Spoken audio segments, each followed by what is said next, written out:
السلام علیکم ورحمۃ اللہ وبرکاتہ حامدا و مصلیا اما بعد۔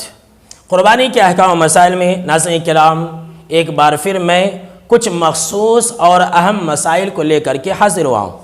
سب سے پہلا مسئلہ تو یہ ہے، بہت سارے لوگ یہ سمجھتے ہیں قربانی اس انسان کے لیے ضروری ہے جو صاحب نصاب ہو، یعنی اس کے پاس اتنا سونا ہو، اس کے پاس اتنا چاندی ہو۔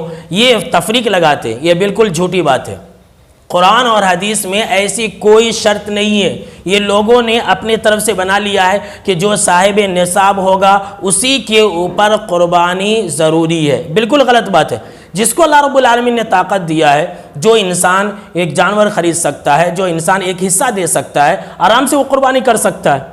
اب یہ بات قرآن اور حدیث کے اندر کہیں بھی مذکور نہیں ہے کہ اس انسان کے پاس 100 گرام سونا ہو یا 600 گرام چاندی ہو تبھی اس انسان کے اوپر قربانی مشروع ہے، ورنہ نہیں ہے۔ بالکل ہی غلط بات ہے۔ قرآن اور حدیث میں ان باتوں کا کوئی ثبوت نہیں ہے، لہٰذا اس خرافات سے خود بھی بچیں، دوسروں کو بھی بچائیں۔ اگر اللہ رب العالمین نے آپ کو طاقت اور قوت دی ہے، اگر آپ قربانی کر سکتے ہیں تو بلا شک اور شبہ آپ ضرور قربانی کیا کیجیے۔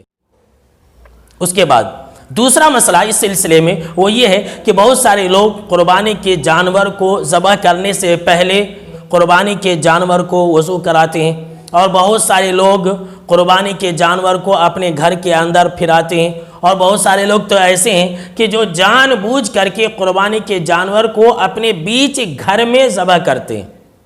تو یہ بالکل ہی غلط بات ہے، اور یہ بدعات اور خرافات ہے۔ دیکھیں، اسلام کا ان ساری باتوں سے کوئی تعلق نہیں۔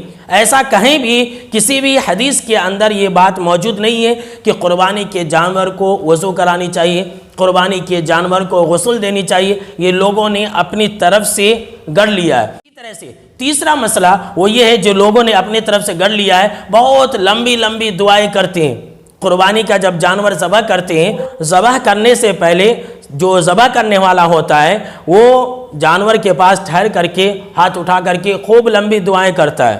جو لمبی دعائیں کی جاتی ہے ہاتھ اٹھا کر کے جانور ذبح کرنے کے وقت میں، اس بات کا بھی ثبوت احادیث نبوی صلی اللہ علیہ وسلم کے اندر موجود نہیں ہے۔ یہ بدعات اور خرافات ہیں۔ جو آپ صلی اللہ علیہ وسلم سے دعائیں ثابت ہیں جانور ذبح کرنے کی، بہت ہی مشہور اور معروف ہے، لہٰذا اس طرح کے بدعات اور خرافات سے خود بھی بچیں، دوسروں کو بھی بچائیں۔